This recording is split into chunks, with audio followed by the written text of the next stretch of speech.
Friends, summer స్పెషల్గా rose షర్బత్ తయారు చేస్తున్నాం. దానికి కావాల్సింది నిమ్మకాయని చక్కగా జ్యూస్ రావాలంటే ఈ విధముగా నలుపుకోవాలి. నలుపుకొని కట్ చేసుకున్నాక అరచెక్క పైన నిమ్మకాయని ఈ విధముగా విత్తనాలు తీసుకొని గ్లాసులోకి వేసుకోవాలి.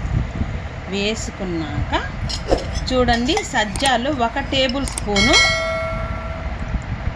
నానబెట్టాను. అరగంట సేపు నానబెడితే అవి రెండింతలు ఉబ్బిపోతాయి. రోజ్ సిరప్ని వేసుకోవాలి. 1 అరకప్పు వేసుకోవాలి. చూడండి, 1 అరకప్పు పైన వేసుకోవాలి 1 గ్లాసుకి. ఇవి భలే చలవ పరిచిద్దండి, కలర్ కూడా వస్తారు. ఆ తర్వాత సోడాని కూలింగ్ పెట్టుకొని ఈ విధంగా వేసుకోవాలి.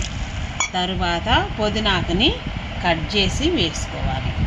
పుదీనాకుని కట్ చేసి వేసుకొని మరొకసారి చాలా బాగుంటుంది ఫ్రెండ్స్. ఇది మీరు ఇంట్లో కూడా తయారు చేసుకోండి. షేర్ చేయండి ఫ్రెండ్స్కి, ప్రతి ఒక్కరికి లైక్ చేయండి.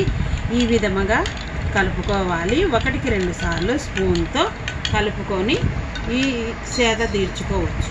చూడండి,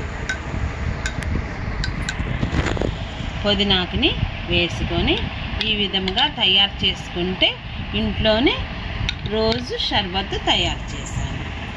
సూపర్ టేస్టీగా ఉంటుంది. Bye friends.